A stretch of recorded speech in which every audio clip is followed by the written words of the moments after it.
안녕하세요. 네, 바람입니다. 네, 이제 드디어 STM32 큐브 ID를 이용해서 펌웨어 프로젝트를 만들어 보려고 합니다.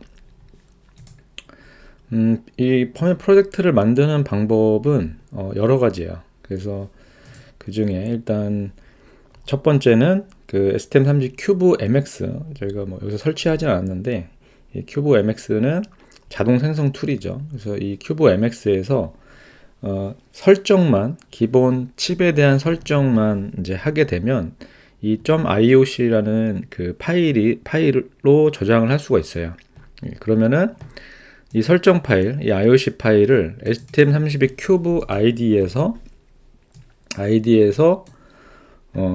그 임포트 할 수 있습니다. 임포트 하면서 프로젝트를 생성을 해줘요. 그러니까 큐브 MX에서는 IOC 파일만 생성을 하고 실제 펌웨어 프로젝트는 큐브 ID에서 생성하는 이런 식으로 할 수 있습니다.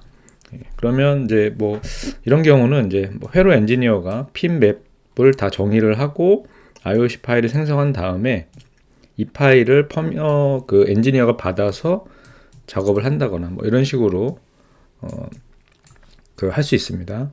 네. 그리고 그 다음으로는 동일하게 큐브 MX를 사용하는데 큐브 MX에서 IOC뿐만 아니고 펌웨어 프로젝트를 생성할 수가 있어요. 펌웨어 프로젝트 자체를 생성할 수 있기 때문에 이렇게 해서 펌웨어 프로젝트까지 자동 생성한 다음에 실제 오픈을 이제 큐브 ID에서 하는 거죠.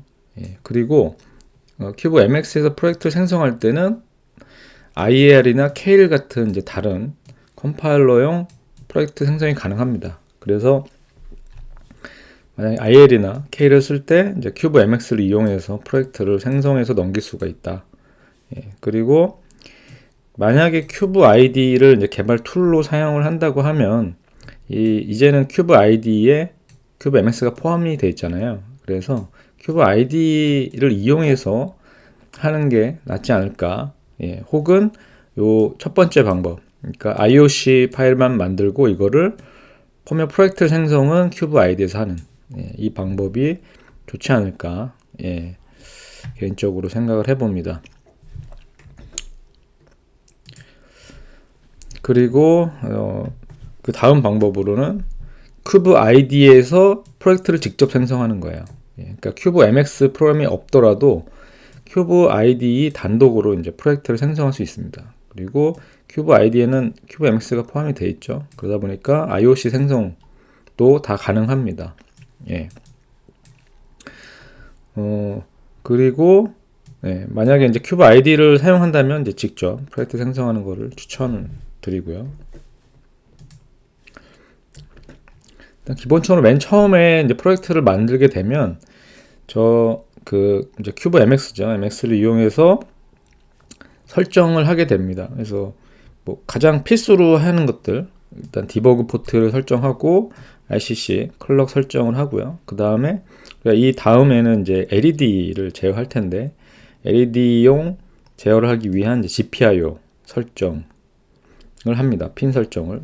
그리고 클럭 설정을 하게 되고요. 그 이후에 여기에 이제 있지 않은데 이렇게 설정을 하고 나서는 이제 코드 제너레이션이 됩니다. 코드 제너레이션. 자동 생성을 이제 해주게 되죠. 그러니까 이런 식으로 크게는 진행을 하고요. 일단 이 보드의 회로도를 확인을 했을 때 처음에 해야 되는 게 우리가 클럭 설정이죠.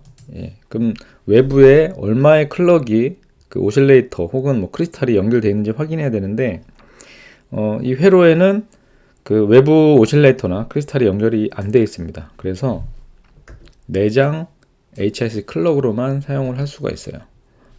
이 회로도는 ST에서 만든 보드니까 STM32C 013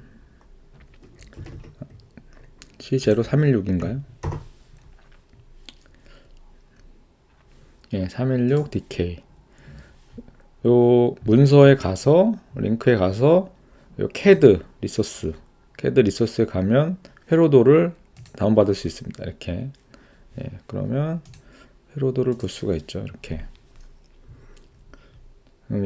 이 회로도는 사실 이 전용 회로는 아니고 여러 개를 공통으로 이렇게 볼 수 있도록 한 그 회로도입니다. 그래서 C0 그 MCU 말고도 여기 보면 뭐 G0 관련된 회로도 같이 포함이 되어 있어요. 예. 그러니까 뭐 공통으로 하고 나중에 이 칩만 바꿔가지고 이 개발 보드로 사용을 하기 위한 회로겠죠. 아무래도. 예. 그래서 이 MCU의 기능을 보면은 이렇게 외부 오실레이터 입력 부분이 비어 있는 걸 볼 수 있습니다. 그러니까 내장된 오실레이터를 쓰도록 돼 크리스탈 오실레이터 크리스탈 쓰도록 돼 있고 뭐 매뉴얼 상으로는 굉장히 정확하다고 이제 합니다. 예. 그래서 회로도를 확인해서 이제 내장 HSI 클럭 사용해야 된다. 예. 그리고 좀 그 옵션 중에 좀 주의 깊게 봐야 될 게 이 프리패치 버퍼라는 게 있습니다. 그러니까 시스템 클럭을 48메가로 하게 되면 이 플래시 레이턴시가 늘어나게 되더라고요. 예. 늘어나게 돼서 이게 그 레퍼런스 매뉴얼에 보면은 이 플래시 메모리에 그 프리패치에 대한 내용이 나옵니다. 예. 이 중에 이 기능은 이제 웨이트 스테이트, 그러니까 그 플래시 메모리를 액세스할 때 추가적인 뭐 그 원 웨이트가 필요할 때 그러니까 레이턴시가 늘어나는 거죠. 늘어나는 경우에 유용하다. 예, 그렇죠. 그래서 데이터 시트를 보면은 24메가 이하인가요? 이하일 경우는 레이턴시가 이제 0인데 예, 0인데 그 48메가를 쓰게 되면 이게 그 추가가 돼요.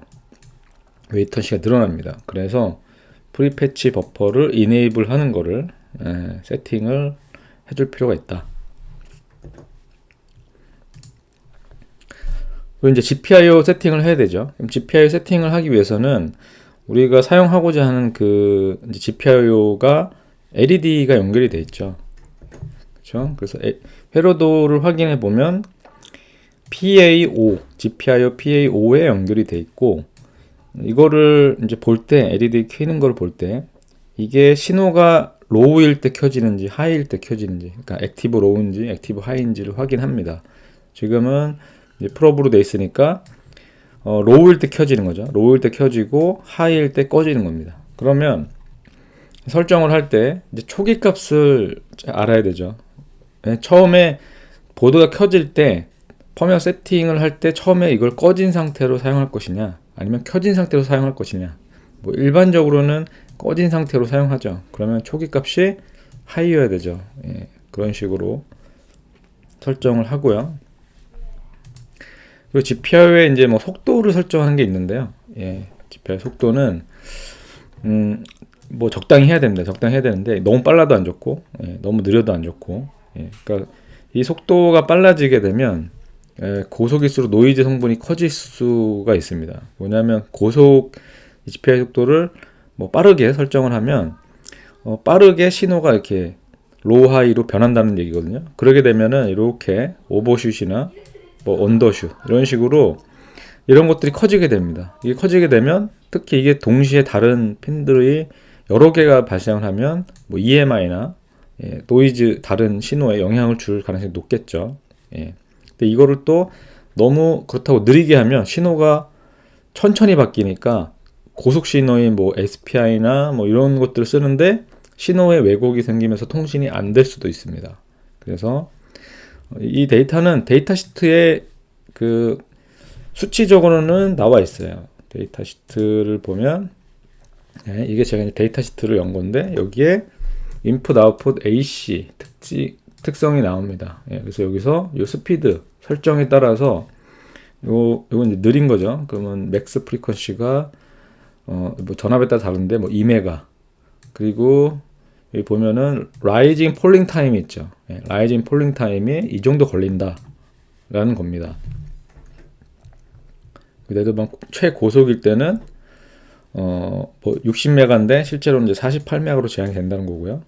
예, 그리고 라이징 폴링 타임이 엄청 짧아졌죠. 11 나노세컨드에 팍 올라간다는 겁니다. 이게 끝까지 올라가는 게 이제 그만큼 급격한 변화를 이제 발생시킨다. 예. 다음으로는 일단 요걸 다 살펴보고 실제로 프로젝트를 이제 만들 예정입니다. 그래서 이 큐브 ID를 통해서 혹은 큐브 MX를 통해서 프로젝트를 만들게 되면 이 큐브에서 관리하는 프로젝트 그 구조가 있습니다. 뭐 저는 그냥 프레임워크라고 하는데, 그러니까 그 프레임워크대로 해야 된다는 거죠. 정해진 룰대로 해야 된다는 거죠. 그래서 저는 일단 추천하는 거는 최대한 이 자동 생성되는 프레임워크 구조에 종속되지 않도록 최대한, 뭐 완전히 이제 분리할 수는 없는데 종속적이 않도록 하는 걸 추천드립니다. 그래서 저 같은 경우는 이 프레임워크 자체를 저는 이제 쓰지는 않고, 만약에 써야 된다고 하면 이런 자동 생성 코드와 내가 짠 코드가 분리되도록 이제 짜게 됩니다.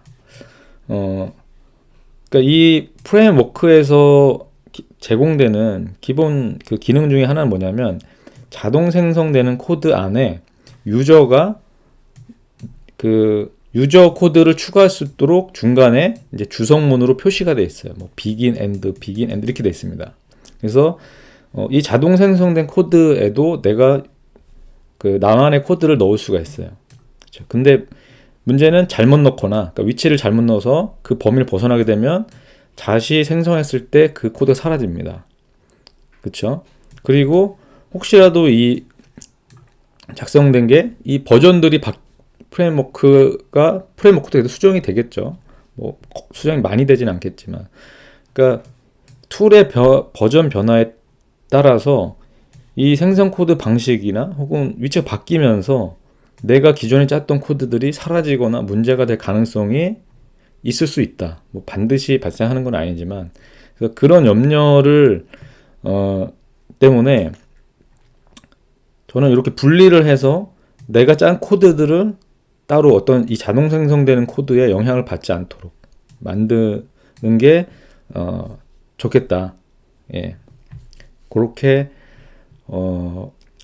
하려고 합니다. 예. 그래서 예전에 제가 만들었던 코드는 아예 이걸 쓰지 않고 그냥 이 기존의 자동 생성 코드는 참조만 했는데, 그러다 보니까 좀 어려워하시는 분들이 있어서 일단 이 강좌에서는 최대한 이걸 활용해서 쓰려고 합니다. 그렇지만 그래도 기존 생성하는 나만의 코드는 분리하도록 하는 구조로 하려고 합니다. 그럼 그걸 이제 어떻게 할 것이냐? 방법은 간단합니다. 그러니까 지금 자동 생성된 코드가 이 코어랑 드라이버, 그리고 나중에 뭐 미들웨어 이런 것들이 이제 추가될 수도 있는데, 이거와 별개로 하나의 이제 저는 그 앱이라는 폴더를 만들었습니다. app라는 폴더를 이제 만들어서 여기에다가 내가 구현하는 코드를 다 넣습니다.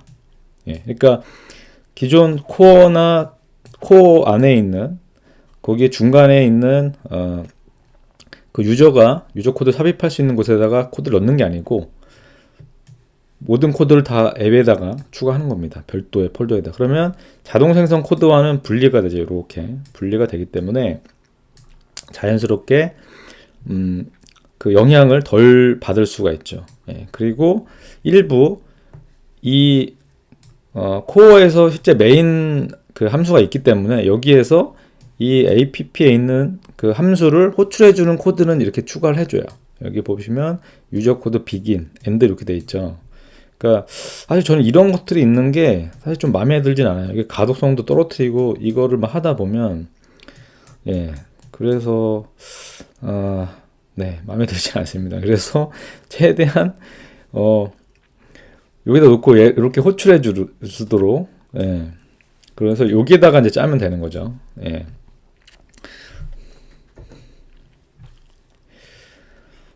뭐 이건 어떤 개발자의 성향도 있으니까 꼭 뭐 이렇게 해야 된다는 건 아닙니다. 예. 그런 건 좀 이해를 부탁드리고요. 그리고 이제 함수 두 개를 이제 ap.c에 이제 만들게 되는데, 이게 초기화, 그 다음에 이제 메인. 예. 그래서 여기에서 이제 메인 함수와 초기 함수를 여기서 이제 구현을 한다는 겁니다. 그래서 이 함수들은 아까 예, 이 코어 안에 있는 메인 함수에서 호출이 되고요. 예, 호출이 되고,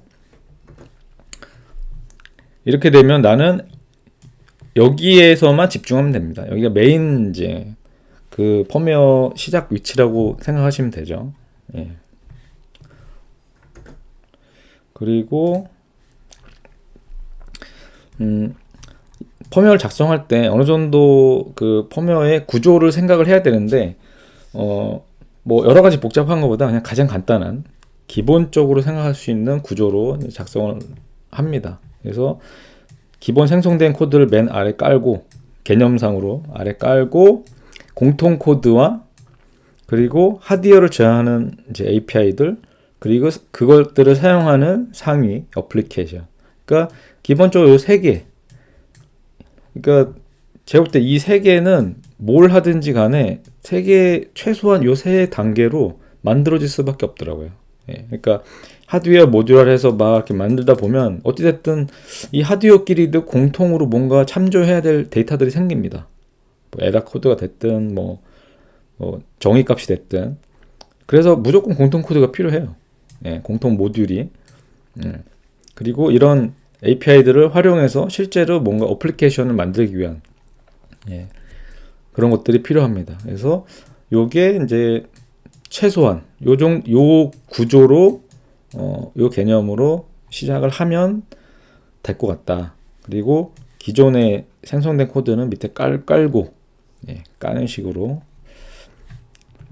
예, 일단 여기까지 설명을 드리고 직접 프로젝트를 한번 생성을 해 보겠습니다. 그래서 이번에 시간에는 프로젝트까지만 만들고, 예, 빌드를 한번 해본 다음에 뭐 그 보드에 다운로드 하는 거는 이후에 한번 해보도록 하겠습니다. 자, 큐브 아이디를 실행을 하고요. 이때 그 워크스페이스를 선택을 하죠. 워크스페이스는 기존에 STM32를 만들었기 때문에, 예, 여기를 그대로 오픈을 합니다. 그리고 제가 지난번에 설정 중에 이걸 해보니까 폰트가 좀 마음에 안 들더라고요. 그래서 폰트를 바꿔보도록 하겠습니다. 폰트를 여기서 제너럴에 어피어런스에서 컬러 앤 폰트가 있죠. 그래서 여기에 보면, 예, 베이직에 이제 텍스트 폰트가 있습니다. 이게 뭐 큐리어 뉴로 되어 있는데, 저는 이제 코딩할 때 많이 쓰는 콘솔라스 폰트로 일단 바꿔보겠습니다. 여기 콘솔라스, 예, 콘솔라스 폰트로 바꿔보겠습니다. 예. 자, 그리고 이제 여기에서 프로젝트를 새로 만들기 위해서 new, 여기서 프로젝트 여러 종류가 있는데 STM32 프로젝트로 생성을 하겠습니다. 이렇게 하면 처음에 아마 큐브 MX가 뜰 거예요. 그러니까 이게 실제 큐브 MX 큐브 MX 기능입니다.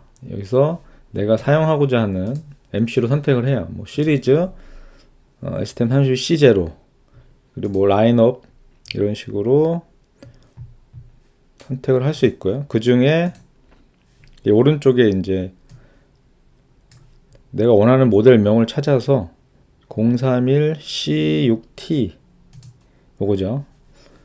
031C6T6. 예. 그래서 넥스트.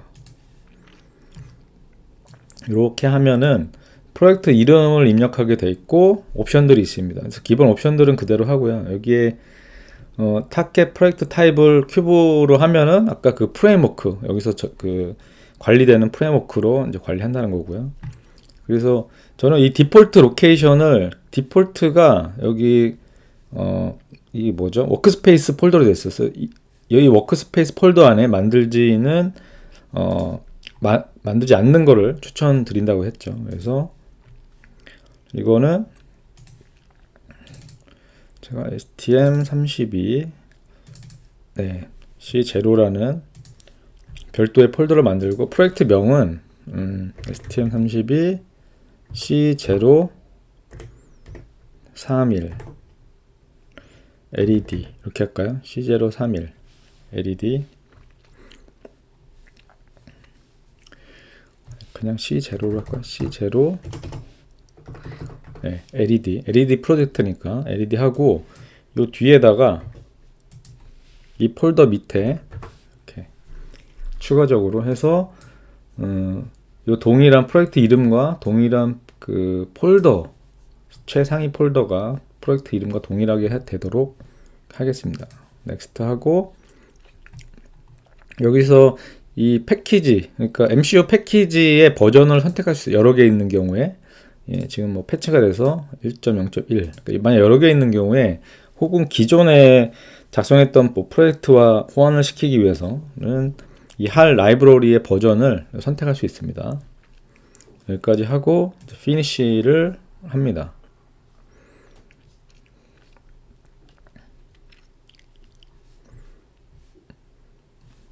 이렇게 되면 위에 보면은 IOC라는 이제 파일 탭이 뜨죠. 그리고 요 왼쪽에 보시면은 이제 프로젝트가 자동으로 생성이 됐어요. 자동으로 생성이 됐습니다. 그리고 요 IOC는 여기 큐브 MX 이제 화면이고요. 여기에서 큐브 MX가 떴죠. 이렇게 떴기 때문에 이제는 요 순서대로 뭐 설정을 진행하면 됩니다. 그리고 여기 프로젝트에 생성이 된 이 코드들 중에 뭐 링커 스크립트 파일, 드라이버 이런 것들이 있는데, 이거는 좀 향후에 설명을 드리도록 하겠습니다. 자, 가장 먼저 디버그, 그쵸? 디버그는 여기 트레이스 앤 디버그, 이 메뉴가 없는 MCU도 있어요. 없는 MCU도 있어서 없는 경우는 설정 안 해도 되고요. 그래서 얘를 클릭을 하면 이제 SW D 그 핀들이 설정이 됩니다. 이렇게. 그 다음에 RCC는 이제 시스템 코어에 있어요. 시스템 코어에 있는데, 아까 회로를 확인했을 때 외부 클럭이 없었죠. 외부 클럭이 없었기 때문에 설정을 여기는 굳이 할 필요는 없고, 이 프리 패치 버퍼, 일단 현재는 0으로 되는데 아직 클럭 설정을 안 했기 때문에, 클럭 설정하게 되면 이 레이턴시가 변경이 됩니다. 그래서 이걸 이네이블 이제 하는데, 클럭을 변경하고 나서 한번 와 볼게요. 자, 그 다음에 이제 GPIO는 우리가 LED를 이제 쓸 용도죠. LED. 그럼 PAO.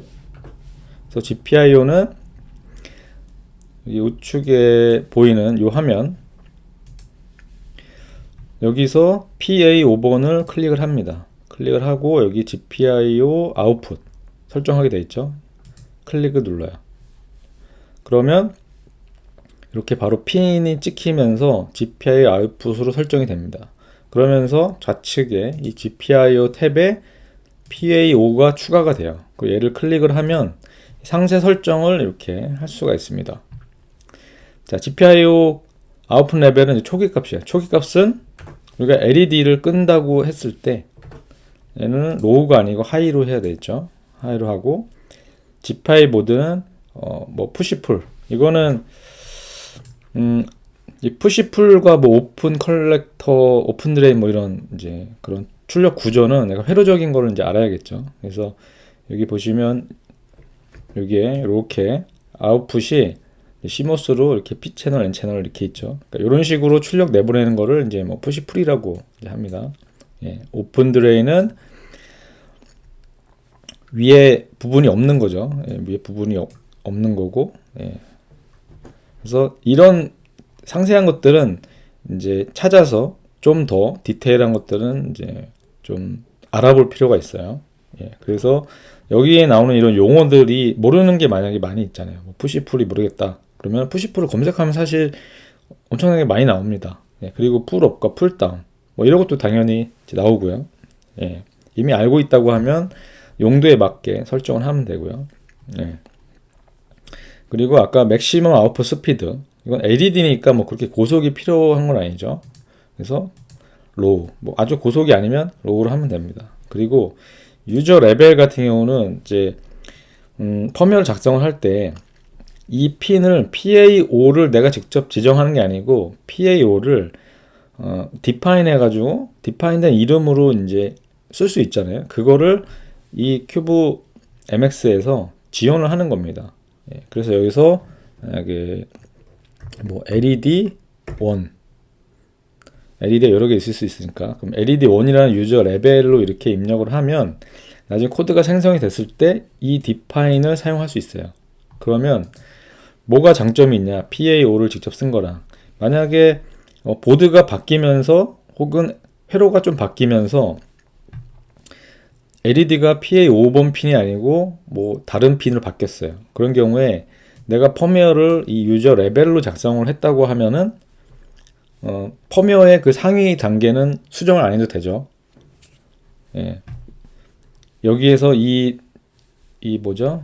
그 실제 유저 레벨을 동일하게 하고 핀만 바꾸면 이제 되는 그렇게 하면은 펌웨어 수정 없이 그대로 쓸 수 있는 거죠. 그러니까 상위 따는 수정 없이. 그래서 그런 장점이 있습니다. 네. 이렇게 하면 네, PA 5번 핀이 유저 레벨 LED1으로 설정이 됐죠. 그쵸? 여기까지 설정이 됐고, 네. 자, 이 상태에서 클럭을 설정합니다. 클럭. 네, 클럭은 오른쪽에 따로 있어요. 여기 클럭 설정을 누르면 여기에 외부는 없다고 우리가 설정했으니까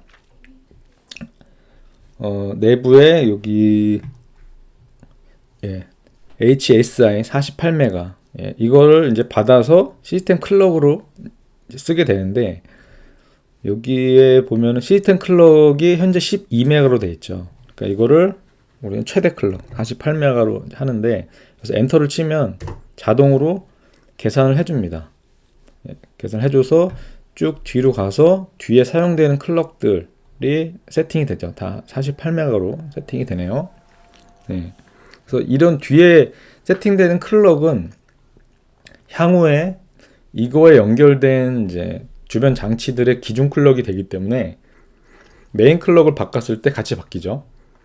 그래서 타이머나 뭐 이런 거를 썼을 때 기준 클럭이 바뀌기 때문에 이제 주의가 필요합니다. 물론 이제 할 라이브러리를 쓰면 대부분 자동으로 계산이 되는데 그렇지 않은 경우에 이거를 직접 보고서 확인을 해야 돼요. 네. 자, 그럼 클럭은 일단 이 수준에서 됐고요. 그 다음에는 이제 프로젝트 매니저 설정이 있습니다. 기본 이름은 뭐 기존에 입력한 그대로 되어 있고요. 툴체인이나 이것도 큐브 아이디로 기본 세팅이 되어 있습니다. 그리고 뭐 힙 사이즈 이런 거는 크게 현재 바꿀 필요는 없고요. 예. 다음에 코드 제너레이터 여기도 현재는 크게 바꿀 필요는 없습니다. 예. 만약에 디버깅을 위해서 이제 어설트를 이제 다 키고 싶다. 그러면은 요 enable 요걸 키면 되는데 요걸 키면은 이제 코드 용량이 늘어나기 때문에 지금 C0 같은 경우는 플래시 메모리 용량이 작거든요. 예, 그래서 뭐 초기에는 풀 어서서 켜서 문제가 있는 경우에 확인할 수 있는데 그렇지 않다고 하면은 이제 끄고 용량을 줄이는 거를 할 수 있습니다. 그리고 어드밴스 세팅에 가면 각각의 모듈에 대해서 이거를 그 큐브의 라이브러리는 LL 드라이버와 HAL 드라이버가 있다 그랬죠. 그 중에 이거를 LL을 쓸 건지 HAL로 쓸 건지를 선택할 수 있습니다. 예, 그래서 모든 페리페럴이 다 지원하는 건 아니고 그래서 얘를 클릭해 보면 LL이 되죠. 그럼 LL을 선택하면 이제 LL 라이브러리를 써서 코드가 제너레이션 됩니다. 예. 그리고 HAL을 하면 이제 HAL로 제너레이션이 되고요. 네, 그래서 일단은 개발은 뭐 할로 하고요. 나중에 이거를 바꿔가면서 LL로 했을 때 코드량이 줄어드는지 그것도 한번 확인을 해볼 필요가 있어요. 예. 그리고 그 아래 뭐 상세로 특정 초기화 함수들을 만들 것이냐 안 만들 것이냐 뭐 이런 것도 할 수 있습니다. 그러니까 자동으로 생성되는 이 mx gpio init 함수를 만들지 않을 수도 있고요. 예. 그 다음에 여기 있죠. do not generate function call. 그러니까 이 함수 자체를 안 만들 수도 있어요. 이렇게 하면은 만들지 않습니다. 안 만들면 어떻게 되죠? 내가 직접 이 초기화 코드를 생성해서 할 수 있어요. 그러니까 어느 정도의 좀 자유도가 있는 거죠. 예. 그리고 이거를 뭐 스태틱으로 할 것이냐? 예. 이 얘기는 뭐냐? 스태틱으로 하지 않으면 이 함수를 외부에서 호출할 수 있게 그렇게 하는 겁니다. 스태틱을 하게 되면 그 파일 안에서만 호출할 수 있으니까, 예. 그래서 이런 자유도를 또 활용을 할 수 있어요. 예. 자, 이렇게 하고 저장을 합니다. 여기 Save All 클릭을 하면 메뉴가 나오죠. 그러니까 코드를 제네레이션 할 것이냐, 예. 그리고 이거를 기억할 것이냐. 그러니까 저장할 때마다 제네레이션 하겠다. 기억을 이제 해놓으면 다음에는 세이브 하자마자 무조건 제네레이션이 되는 거죠. 그래서 혹시 모르니까 이거는 체크하지 않고요. yes를 누르면 제네레이션이 되고, 그리고 이거는 제네레이션 하고 나서 이 현재 보이는 거는 큐브 MX 화면이죠. 이거를 코드 수정하는 모드로 바꿀 것이냐, 이 전환할 것이냐, 어차피 수정 할 것이니까 요거는 뭐 저는 기억하도록 하겠습니다. 이걸 yes를 하면 이제 코드를 편집할 수 있는 화면으로 바뀌게 되죠. 예, 그래서 전환하는 거는 우측에 보면은, 예, 여기 우측에 보면은 이렇게 두 개가 있습니다. 코드 수정하는 거, 그 다음에 큐브 MX 화면. 그리고 나중에 디버깅을 하게 되면 디버깅 화면이 또 추가돼요. 예, 그래서 만약 여기서 큐브 MX로 가고 싶다, 아까 보던 화면으로 이렇게 클릭을 하면 나옵니다. 그렇죠? 혹은 지금 여기 닫혀져 있으면 요 IOC 얘를 클릭을 하면 큐브 MX 화면으로 또 나오죠. 그렇죠? 그럼 수정을 하고 싶을 때 클럭을 수정한다거나 다른 걸 수정하고자 할 때는 요 IOC 파일을 더블 클릭하면 됩니다. 네. 자, 이렇게 되면 여기 설명드렸다시피 그 프레임워크, 그러니까 자동으로 생성되는 구조로 파일이 수정이 되고 만들어집니다. 그래서 여기 코어에 가보면 스타터 코드 있고요. 여기에 메인이 있고 시스템 콜, 뭐 인터럽트, 그리고 각각의 함수 그 파일마다 이렇게 다 있어요. 유저 코드 비긴 엔드. 사실 이거 엄청 지저분하죠. 네, 왜 이렇게 했는지는 모르겠는데 엄청 지저분합니다. 예. 그래서 main.c 네, 메인 여기 보면 할 이닛을 하고요. 그리고 시스템 클럭 콘피그 합니다. 이 시스템 클럭 콘피그는 그 클럭들의 설정을 해줘요. 예. 그리고 그 시스템 틱 초기화도 여기서 합니다. 한번 들어가 볼까요? 여기서 HS, 그러니까 오실레이터를 HSI 인풋으로 넣고 설정을 이제 하고요. 그 나머지 페리페럴들 클럭 설정을 하고 RCC 클럭 콘피그, 아마 여기서 여기 쭉 가다 보면 뒤에 아마 할 init 여기서 하지 않나요? 뒤에 여기 있네요. 여기 할 init tick. 네, 여기 가보면 여기에서 이제 시스템 틱 컴피그를 하는데 이거를 1ms마다 합니다. 예, 여기 주파수가 뭘로 설정이 되어 있느냐, 여기 틱 프리퀀시는 따라가 보면 할 틱 프리퀀시는 1kHz, 예, 1kHz로 되어 있다는 거죠. 1kHz 1kHz면 1ms마다 할 인터럽트가 뜨는 거죠. 그렇죠? 여기 시스템 틱 인터럽트가 뜹니다. 예, 그리고 우선순위는 요 우선순위로 주네요. 요 우선순위는 얘도 따라가 보면 네. 이 우선순위는 좀 봐야겠네요. 네. 아마 최우선으로 줄 가능성이 있습니다. 틱 인터럽트를. 네. 그래서 요 시스템 클럭 콘피그에서 클럭도 그 설정하고 그리고 그 할 인터럽트도 같이 초기화를 해줍니다. 시스템 타이머 틱. 그 시스템 타이머 틱은 여기 시스템 핸들러 요게 1ms마다 호출이 된다는 얘기고요. 여기에 할 이니 클럭, 할 이니 틱, 예, 이 함수가 호출이 되면서 여기에 이 틱 카운트 값이 증가를 하게 되죠. 예, 그럼 이 값을 가지고 우리 아두이노 보면 뭐 밀스 함수, 그러니까 1ms마다 증가하는 그 카운트 값 있죠. 예, 그 값처럼 이거를 사용할 수 있습니다. 이 값을 이용해서 딜레이도 그런 식으로 구형이 되어 있고요. 이 딜레이 함수를 가보면 아까 그 틱, 예, getT 값을 이용해서 딜레이를 구현을 이제 하고 있죠. 예. 또 메인에서 클럭을 설정하고 그 다음에 GPIO 초기화를 합니다. GPIO 초기화도 한번 들어가 보면 여기 GPIO 클럭 초기화 하고 라이트 핀 초기 상태를 핀 셋, 그러니까 그 하이 레벨로 하는 거죠. 그러니까 LED를 끄는 겁니다. 끄는 거고, 자 여기에 보면은 포트하고 핀 이름이 어떻게 되어 있죠? LED GPIO 포트, LED 1 핀 이렇게 되어 있죠. 그러니까 이걸 따라가 보면 main.h에 GPIO A의 5번 핀, 예, 그러니까 이거는 여기 GPIO의 유저 레벨 요거죠. 여기 유저 레이블 라벨인가요? 예. 여기를 LED1으로 했기 때문에 이게 main.h에 이런 식으로 자동으로 이제 추가가 되는 겁니다. 예. 추가가 돼서 그 값으로 define 값으로 초기화를 해줘요.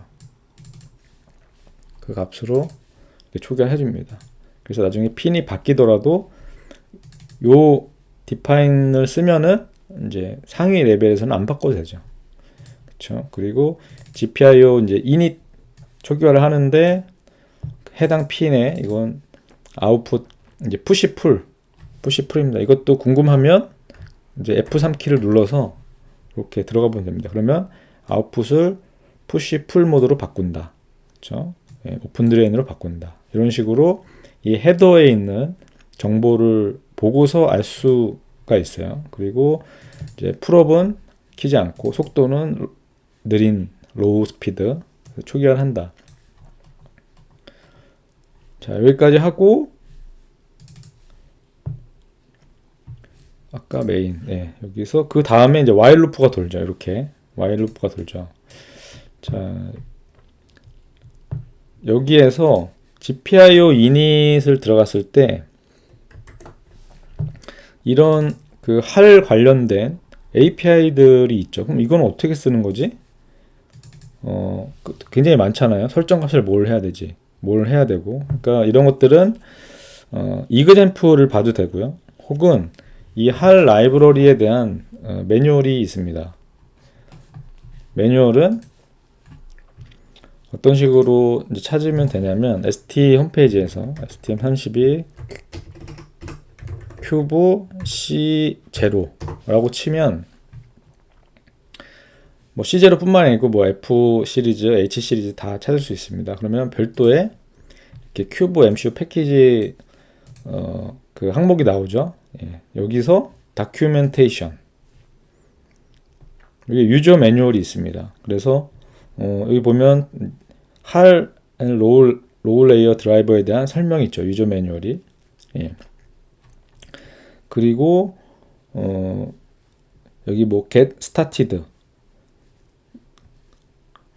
그 크게는 이 두 개의 문서를 참조하시면 돼요. 그러니까 만약 얘를 읽어보면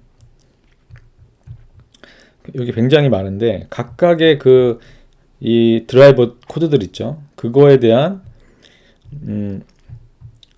상위에 처음에는 아마 이 할 드라이버에 대한 파일명의 규칙이라든가 용도라든가 이런 게 나옵니다. 예. 그러니까 이런 문서를 한번 보는 것도 추천을 드려요. 예. 그러니까 이거는 이제 ST에서 이 할 프레임워크를 만들 때 정한 규칙이나 룰이기 때문에 예. 그래서 뭐 초기화나 이런 컨피그레이션 구조체 그리고 API의 뭐 구분들 그렇죠? 그런 전책들이 나옵니다. 예, 잘 나와요. 그리고 뭐 할 드라이버의 지원 리스트도 나오고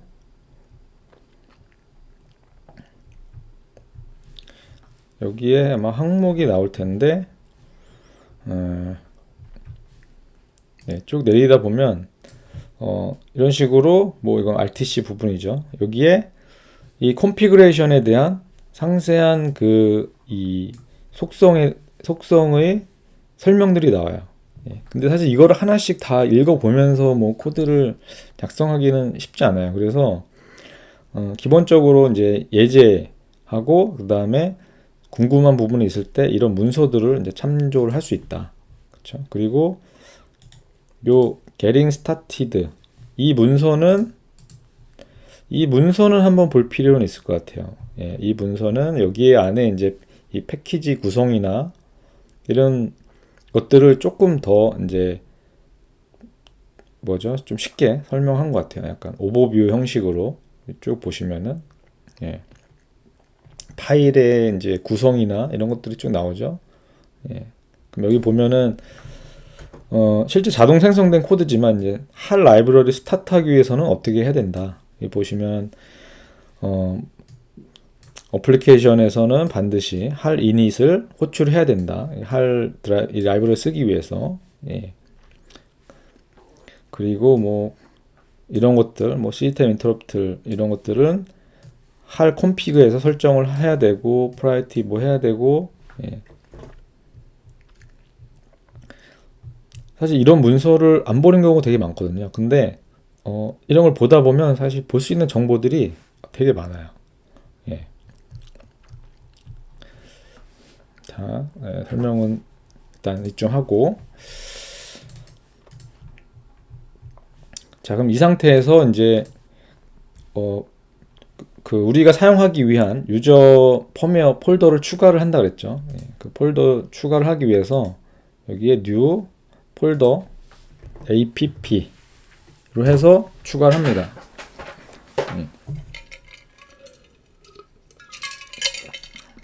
네, 이렇게 추가를 했죠.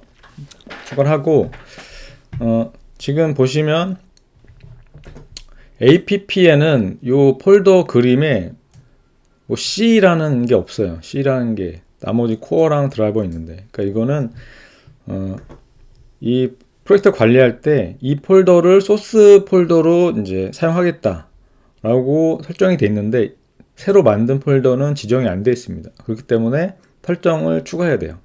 이거를 실제 소스에 빌드를 하려면 그래서 마우스 오른쪽 키를 눌러서 여기 프로퍼티 여기 가면 C 제너럴 여기에 패스 앤 심볼이 있습니다. 패스 앤 심볼 여기 소스 로케이션 여기 보면 코어랑 드라이버만 있죠. 그럼 여기 방금 추가한 앱을 추가합니다. 그러면 이 폴더도 여기 프로젝트에 소스 코드가 있는 폴더로 지정하겠다는 거거든요. 이렇게 하면은 app가 위로 올라가면서 똑같이 C라는 아이콘이 추가됐죠. 네. 자, 그럼 여기에다가 ap.header를 추가합니다. 여기에 일단 폴더를 추가해 볼게요. app 폴더 밑에 이제 헤더 파일들을 모을 수 있는 include 폴더하고 소스 폴더를 모은 src 이렇게 두 개를 만듭니다. 두 개를 만들고, 그리고 app 밑에 ap. 이제 헤더, ap.헤더. 그리고 파일을 만들 때 뉴하고 여기 헤더 파일, 소스 파일 이렇게 하면은 자동으로 그 중복 그 인클루드 막을 수 있는 이제 코드를 추가해 줍니다. 이 헤더하고요. 하고 ap.c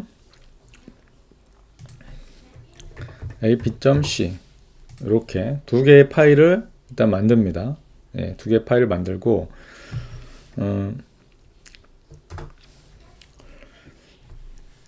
자, 여기서 됐죠?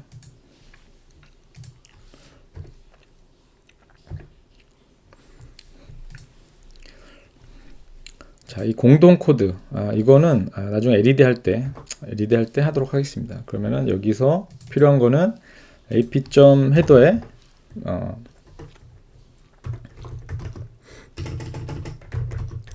ap.init 함수 두 개가 필요하죠.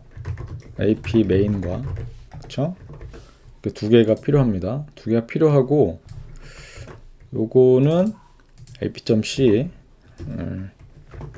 include ap 불러드린 다음에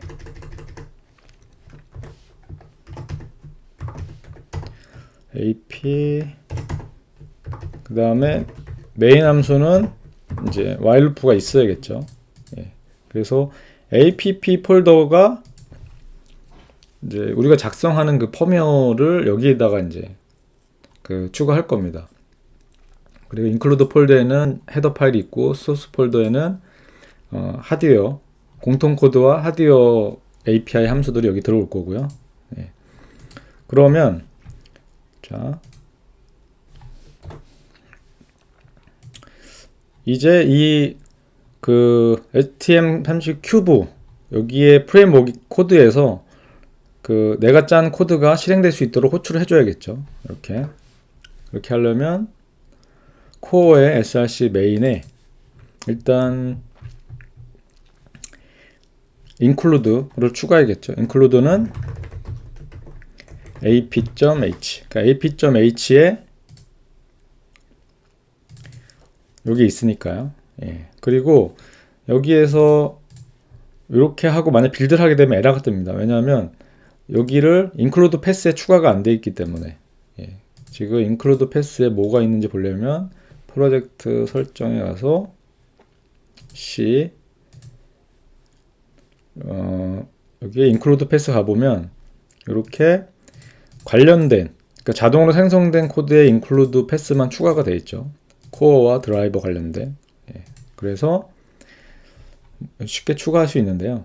앱 클릭한 다음에 마우스 오른쪽 키 눌러서 쭉 내려가서 add remove include 패스가 있습니다. 얘를 클릭을 하면 뭐 릴리즈 디버그 다 이제 추가를 하게 됩니다. OK를 누르면 다시 설정에 가보면 자, 이렇게 추가된 걸 볼 수 있죠.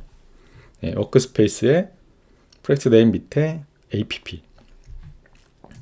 예전에는 직접 이제 입력을 했어야 되는데 뭐 툴에서 이렇게 쉽게 지원을 해줍니다. 크기를 더 키워볼까요? 지금 여기 크기는 어떻게 키우는지 모르겠어서 조금 작아 보이긴 한데, 그리고 app 밑에 include 하나 더 있죠. 그럼 얘도 패스를 추가합니다. 이렇게 추가된 거를 볼 수 있어요. 됐죠? 그러면 여기서 메인에서 이렇게 include 했을 때 이제 에러가 안 뜨겠죠. 자, 그리고 쭉 내려서 모든 초기화들이 다 되고 가장 이제 마지막에 여기 while문 위에 있는 유저 코드, 여기에서 그러니까 위에 초기화는 다 끝난 상태로 여기에서 ap init, ap main 이렇게 호출을 해줍니다. 그러면 어떻게 되죠? 실제 여기까지는 코드가 실행이 안 되죠. ap 호출되고 ap main이 루프가 돕니다. 그럼 여기에서 여기 한번 실행이 되고 그 다음에 여기에서 이제 계속 while문이 돌겠죠. 그렇죠? 자, 이 상태에서 빌드를 한번 해볼게요. 빌드는 프로젝트에 뭐 빌드 프로젝트 혹은 빌드 올 해도 되고요. 그러니까 빌드 올은 여러 개 프로젝트가 있을 때 해주는 거고요. 빌드 프로젝트, 얘를 빌드하면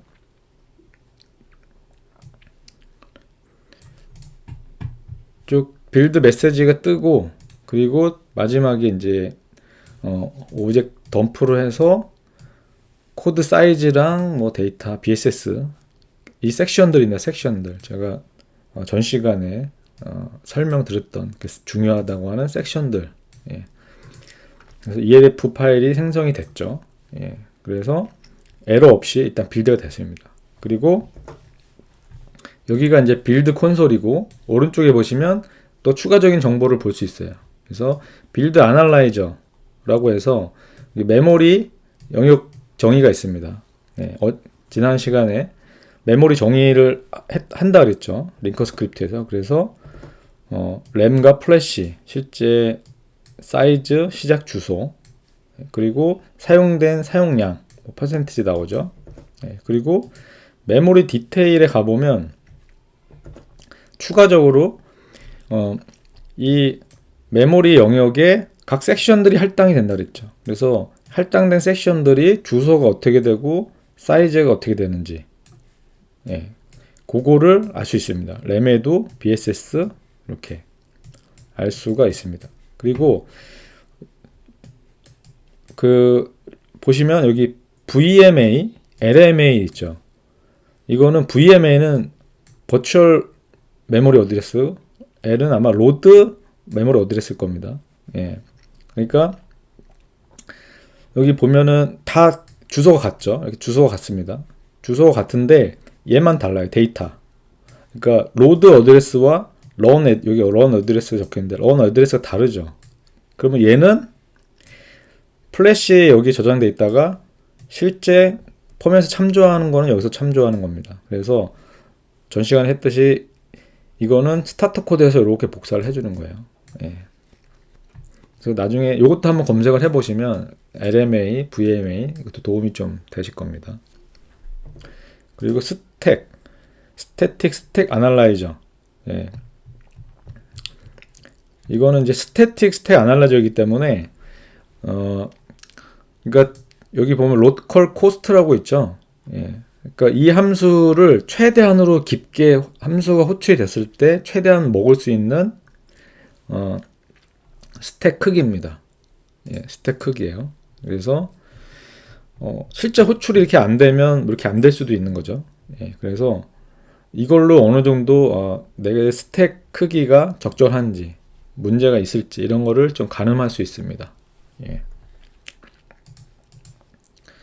그리고 콜 그래프라는 것도 있고요. 콜 그래프는 이 함수에서 그러니까 호출되는 그 순서죠. 그거를 이제 볼 수 있는 겁니다. 이런 식으로 우측에 이런 이제 분석 툴을 이용해서 볼 수가 있습니다. 그리고 이 가운데는 이제 소스 코드가 있고 우측에 아웃라인이라고 해서 함수나 변수 리스트를 볼 수가 있습니다. 자, 오늘 시간이 굉장히 좀 길게 됐는데,